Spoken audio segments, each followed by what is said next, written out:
आज आपण पनीर मसाला बनवणार आहोत। त्यासाठी मी 3 टेबलस्पून ऑइल पॅन मध्ये तापत ठेवलेला आहे। आता आपण त्याच्यामध्ये पनीर टाकूयात। आपण पनीरचे क्यूब न करता आपण पनीर डायरेक्ट जर फ्राय केला तरी तो खूप सुंदर लागतो टेस्टला। काही काहींना फ्राय पनीर आवडत नाही, सो तुम्ही या प्रकारे हा पनीर असा फ्राय करू शकता। पनीर मी फ्राय करत ठेवलेला आहे आणि आपल्याला आता पनीर मसाल्यासाठी साहित्य लागणार आहे। आपल्याला मटार लागणार आहे, एक फुल वाटी भरून। आपल्याला एक मीडियम बटाटा लागणार आहे। त्याच्यानंतर 100 ग्राम इतके आपण फ्लावर घेतलेले आहे। एक मीडियम साईजचा टोमॅटो आहे, 2 मीडियम साईजचे कांदे आहे, कढीपत्ता, आलं लसणाची पेस्ट आणि मिरचीची पेस्ट, या सगळ्या गोष्टी आपल्याला लागणार आहेत। आणि हा एक तेजपत्ता सुद्धा। तर आता आपण पनीरला थोडंसं फ्राय गोल्डन होऊस पर्यंत फ्राय करून घेऊया। अशा प्रकारे तुम्ही पनीरला फ्राय करू शकता। आता पनीर आपलं फ्राय होत आहे।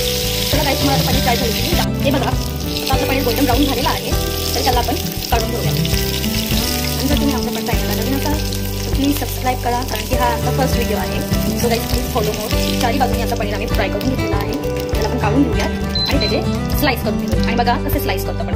हे बघा असं आपलं पनीर गोल्डन झालेलं आहे। आपण त्याला तुम्हाला कुठलाही आकार द्यायचा असेल त्या आकारमध्ये तुम्ही पण कट करू शकता। मला असा आकार द्यायचा आहे क्यूबमध्ये, सो मी त्या आकारामध्ये कट करून घेते। हे बघा तुम्हाला कसं हवं आहे त्याप्रमाणे तुम्ही पनीर कट करू शकता। आपल्याला लांब लांब हवं असतं म्हणून आपण पनीर कट करतो। हे बघा असं आतमधून असं सॉफ्ट राहतो पनीर, आतमधून पण तो झालेला असतो। असं मोठे मोठे स्लाइस आम्ही पनीरचे कट करत आहोत। हे बघू शकता तुम्ही, हे झालेले आहे पनीर स्लाइस करून। आता पनीर मसाला करण्यासाठी जिरे टाकूया। जिरे टाकली आपण, त्याच्यानंतर आपण साबुत कढीपत्ता टाकूया। त्याच्यानंतर आपण तेजपत्त्याची 2 पानं टाकूया, त्यांना व्यवस्थित गोल्डन करून द्यायचं। गोल्डन झाल्यानंतर आपण त्याच्यामध्ये 2 मीडियम साईजचे ऑनियन कट केलेले आहेत ते टाकूया आणि त्यांना स्टर द्यायचं। जोपर्यंत ऑनियन गोल्डन होत नाही तोपर्यंत आपण त्यांना स्टर करत राहू। प्रकारे आपला कांदा गोल्डन थोडासा झालेला आहे। त्या स्टेजवरती आपण हा थोडासा गरम मसाला टाकूया। हा आमचा घरगुती गरम मसाला आहे, पण हा थोडासा ह्याच्यात टाकूया आणि व्यवस्थित मिक्स करून घ्यायचं।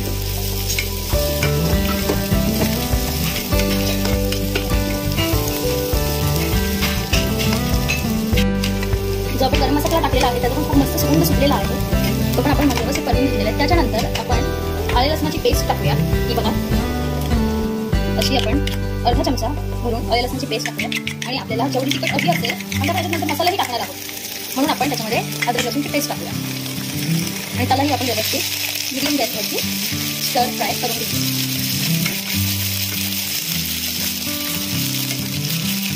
सुद्धा खूप चांगलं सुगंध आलेलं आहे। त्याच्यानंतर आपण मीडियम साईज एक टोमॅटो कट केला आहे, रफली तुम्ही कसाही चॉप करू शकता, तो आपण टाकूया। असं आपण हा टोमॅटो पूर्ण एक मीडियम साईज चॉप केलेला टाकलेला आहे।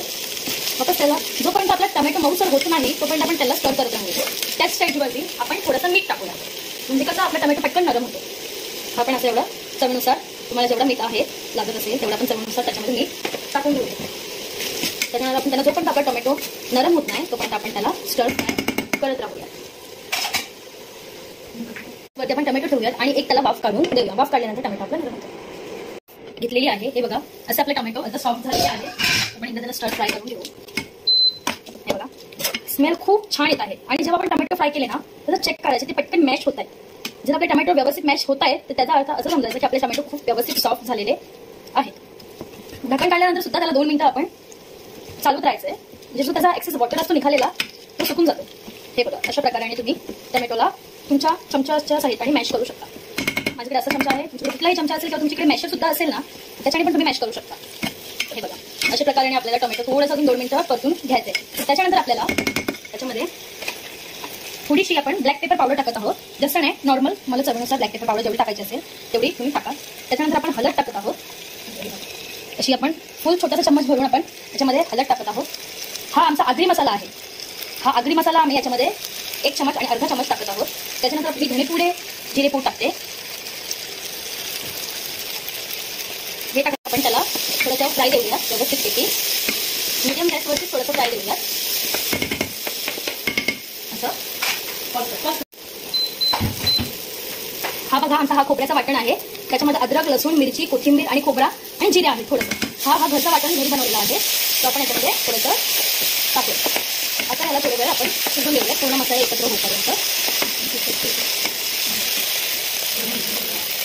आपण वाटण शिजण्यासाठी आपण थोडंसं त्याच्यामध्ये पाणी घालूया, ज्या प्रकारे आपला वाटण तो व्यवस्थित शिजेल. आणि जोपर्यंत आपल्या मसाल्याला तेल सुटत नाही तोपर्यंत आपण मसाला फ्राय करून घेऊया. चालेल, मसाला फ्राय झाल्यानंतर तुम्हाला पुढची प्रोसेस दाखवते. हे बघा, अशा प्रकारे आपल्या मसाल्याला आता तेल सुटलेलं आहे. आपला मसाला आता व्यवस्थित फ्राय झालेला आहे. त्याच्यानंतर आपण एव्हरेस्टचा याच्यामध्ये सब्जी मसाला टाकूया थोडासा अगदी. त्याच्यानंतर आपण किचन किंग मसाला टाकूया ह्याच्यामध्ये थोडंसं, तेही आपण थोडंसं टाकूया. हे टाकल्यानंतर आपल्याला व्यवस्थित एक्झिक्यूट करून घ्यायचं आहे. त्याच्यानंतर आपण याच्यामध्ये आपली भाजी टाकूया. ज्या व्हेजिटेबल्स आपण कट करून ठेवलेले आहेत ते आपण टाकूया. त्याच्यामध्ये आपण मीडियम साईजचा बटाटा आहे तो टाकायचा आहे. तुम्हाला तुमच्या आवडीनुसार काही भाजी असेल ती तुम्ही टाकू शकता. तुम्ही त्याच्यामध्ये फ्रेंच बीन्स ते पण ऍड करू शकता. आणि हे आपले मटर आहेत 1 वाटी, ते सुद्धा आपण ह्याच्यामध्ये टाकूया. आणि आपण व्यवस्थित यांना एक्झिक्यूट करून घेऊया. आपले मसाला सगळीकडे लागले पाहिजे अशा प्रकारे आपण यांना एकत्र करून घेऊयात. आपण याच्यामध्ये ऑलरेडी मीठ टाकलेलं आहे. शेवटला जर मीठ कमी वाटत असेल तुम्ही एकदा भाजी चाखून बघा. जर कमी असेल तर तुम्ही टाकू शकता मीठ. असं व्यवस्थित आपण एक्झिक्यूट केल्यानंतर आपण याच्यात थोडंसं पाणी घालूयात. आपली भाजी शिजेल एवढं पाणी घालूया आपण याच्यात. आणि मीडियम गॅसवरती आपण हे सगळी भाजी शिजून घेऊया. एवढंच पाणी घाला. जर तुम्हाला भाजी अजून ग्रेव्ही हवी असेल तर तुम्ही अजूनही पाणी घालू शकता. आम्हाला जास्त ग्रेव्ही नको आहे म्हणून मी इतकंच पाणी घातलेलं आहे. ठीक आहे, आपली भाजी झालेली आहे. याला व्यवस्थित हलवून घेऊया. जर पाणी तुम्हाला कमी वाटलं असेल तर तुम्ही थोडंसं अजून याच्यामध्ये पाणी ऍड करू शकता. ते बघा, असं थोडंसं पाणी तुम्ही टाका. म्हणजे कसं आपला बटाटा आहे हा फ्लावर वगैरे तुम्हाला अजून छोटं करायचं असेल तर छोटं करू शकता. थोडे मोठे टाकलेले आहेत आम्ही फ्लावर, आम्हाला मोठे आवडतात. एक मिक्स देऊया आणि वापस याच्यामध्ये आपण ढाकून घेऊया. कारण आपल्या भाजी शिजलेली नाही आहे. हा बघा, आता आपलं सगळं शिजलेलं आहे. थोडंसं कच्चा आहे, त्याच्यात आपण पनीर टाकूया. असं पनीर टाकूया. पनीर सगळ्यात शेवटला टाकूयात आपण पनीर, म्हणजे त्याच्यामध्ये पण सुद्धा मसाला असा जातो. आता आपली भाजी थोडीशी अजून एक उकळ काढूयात आपण भाजीला. मग आपली भाजी रेडी. हे बघा, असं आपण स्टर फ्राय करूयात. आपली भाजी पण एकदम अतिउत्तम झाली आहे. हा आमचा फर्स्ट व्हिडिओ आहे. जर तुम्हाला आमचा व्हिडिओ आवडला असेल चॅनलला प्लीज सबस्क्राईब करा, लाईक करा आणि आमची रेसिपी शेअर करा. लास्टला आपण कोथिंबीर गार्निशिंगसाठी याच्यामध्ये अशी टाकूयात. झाली आमची भाजी. तुम्हाला कशी वाटली कमेंटमध्ये नक्की